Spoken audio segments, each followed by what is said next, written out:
Hi, I'm Matt Call, Planning Operations with Great Basin Team 1.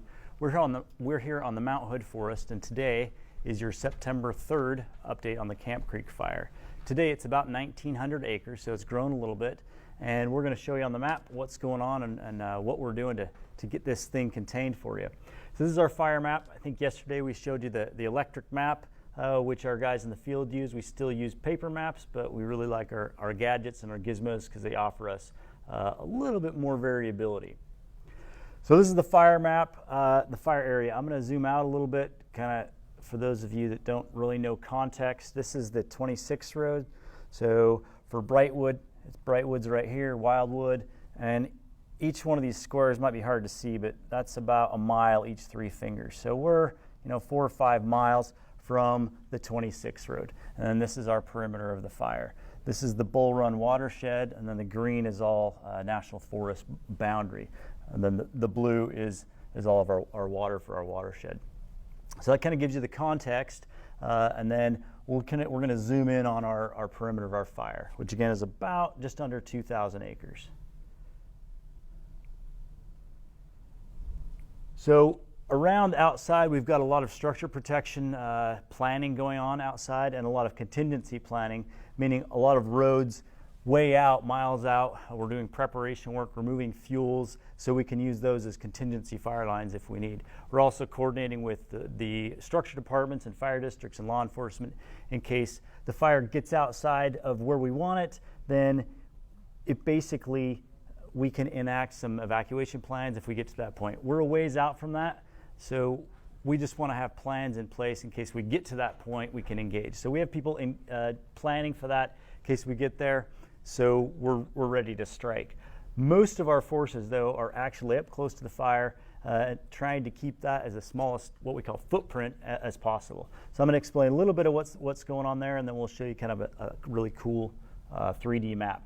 So the red edge is the uncontrolled fire perimeter, and the black right here is what we call controlled, meaning we're pretty confident it's not going to escape that perimeter.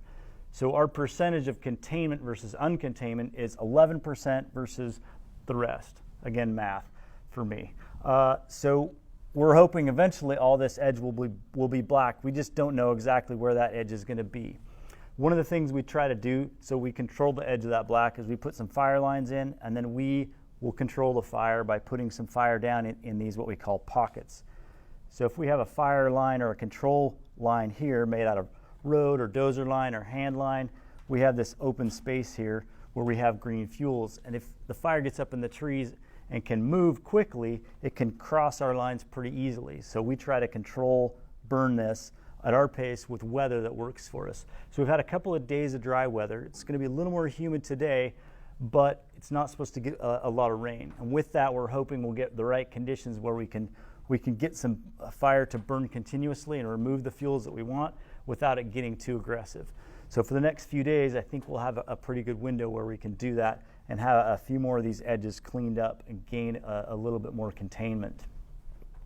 What we're seeing with the fire, though, is not a lot of activity. Fire's got some moderate ground fuel, probably 2 to 3 foot flame lengths at the max, and it's pretty benign in this underbrush. But we do want a continuous burn so that the fire doesn't get messy. I can't flip it like that.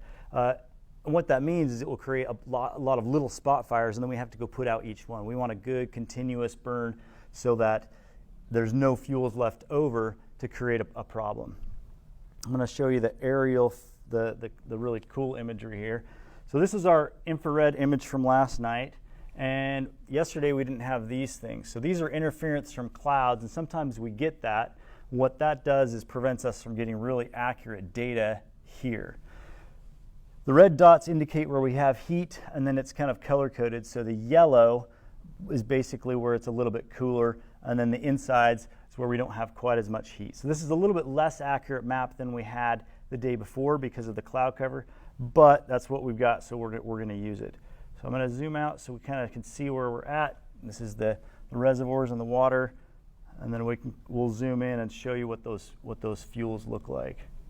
You can see the roadways here provide a pretty obvious fuel break, and looking at the density of fuel, it's kind of obvious that's going to be the easiest point to work from. And in the places where we've had to go direct or right up against the fire line, like we have here, we have some dozer line and some machine line where we had to take some trees out and build some hand line.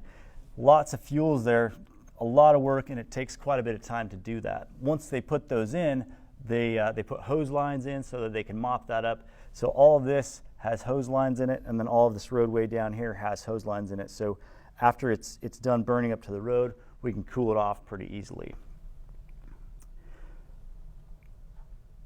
You can also see there's kind of a patchwork of green in there. What that is, that's just difference in the fuels and difference in the timber stands from old logging sales from decades ago, and that creates different fuel loads, so they'll burn differently. But this allows us to use those to our advantage depending on how that fuel is going to burn. I'm going to kind of spin around here. We can sort of see the terrain that our firefighters are dealing with. So the fire is going to burn differently in the terrain, and we know fire likes to burn uphill more quickly. So you can imagine in this drainage, fire kind of ran up here quickly and then sort of slowed down when it got to the top of the ridge.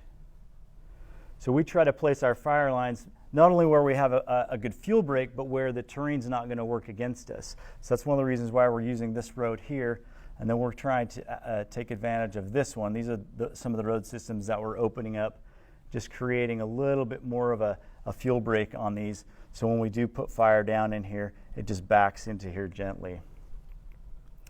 One of the questions we get is, this is kind of a big blob, and is it just a big moonscape in there? But no, it's not. It's not just all black in there. There's still quite a few trees. A lot of the ground fuel is gone, but it's not just one big moonscape. So I think it's important to remember that there's still quite a few trees in there, and even though we are going to put some fire on the ground, where we are burning is usually just a controlled ground fire, and a lot of the larger, older trees will hopefully still survive that. So that's one of the other reasons why we like to be in control of what's going on with the fire. So hopefully that was helpful for you today. We'll get back to you tomorrow with a little bit more. Thanks for joining us.